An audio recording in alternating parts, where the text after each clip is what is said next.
It was an event like no other, the Blood Moon Tournament.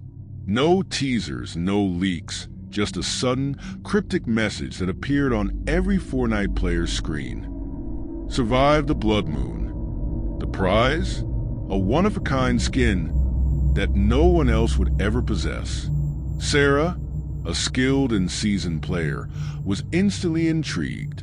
She loved the thrill of competition and the promise of something truly unique.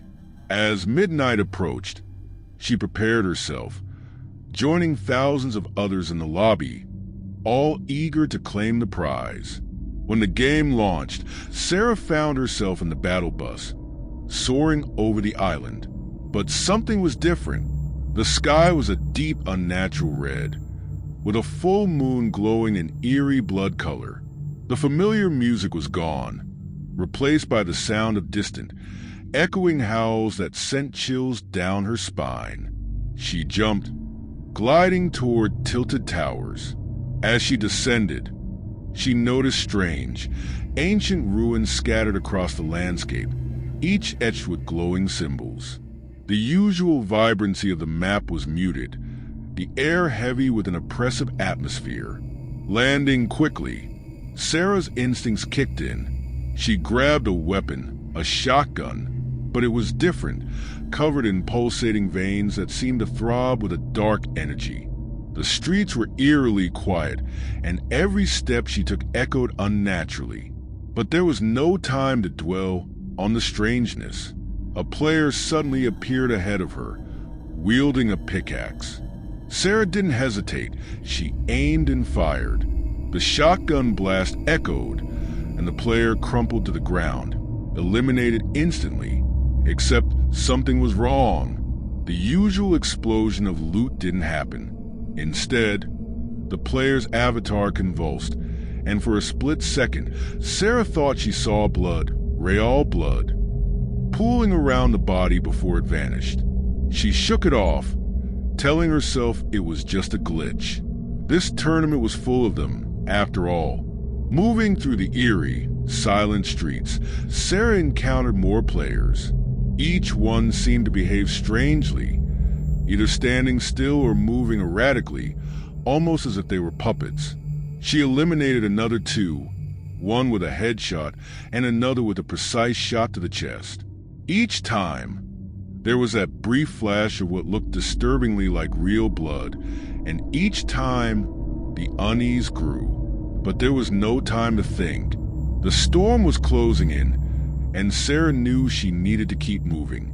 As she approached the center of the map, where a massive, ancient pyramid had appeared, she noticed something that made her blood run cold.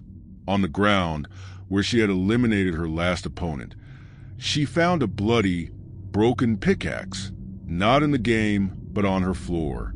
Her heart pounded as the horrifying realization began to sink in. This wasn't just a game. Her phone buzzed on the desk. A news alert popped up. Asterisk 3 Fortnite players found dead in their homes. Cause of death unknown. Asterisk each one was described with eerie detail. A gunshot wound to the head, a crushed skull, a punctured chest. All exactly how she had eliminated her opponents in-game. Panic surged through Sarah as she frantically tried to exit the game, but the option to leave was gone. The only way out was to survive or die.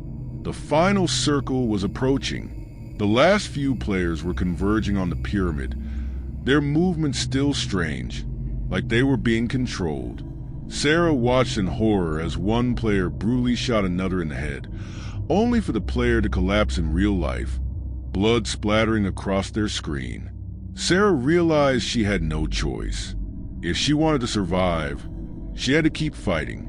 But now every shot, every swing of her pickaxe was filled with dread.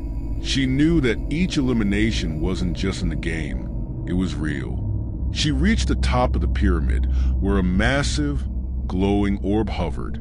The whispers in her headset grew louder, more insistent. Claim the prize, take the power, become the champion. She saw the last player, another skilled opponent, charging at her with a sniper rifle. Without thinking, she fired.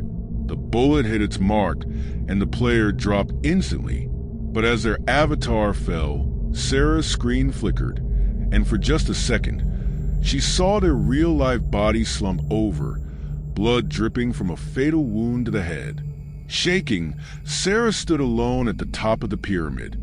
The whispers grew deafening as the orb pulsed with a sickly light. She hesitated, knowing that touching it would seal her fate.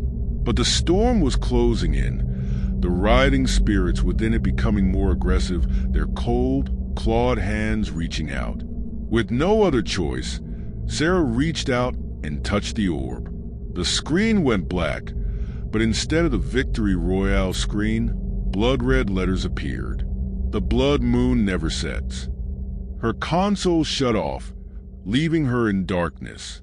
But her room was filled with the echoes of the screams of the players she had unknowingly killed. Her computer screen flickered back on, displaying the same blood-red message.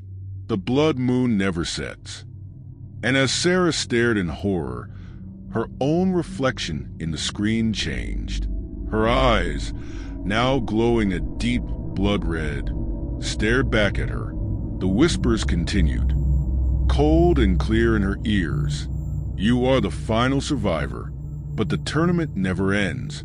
In that moment, Sarah knew she had become the prize. The blood moon had claimed her, and the whispers would never stop.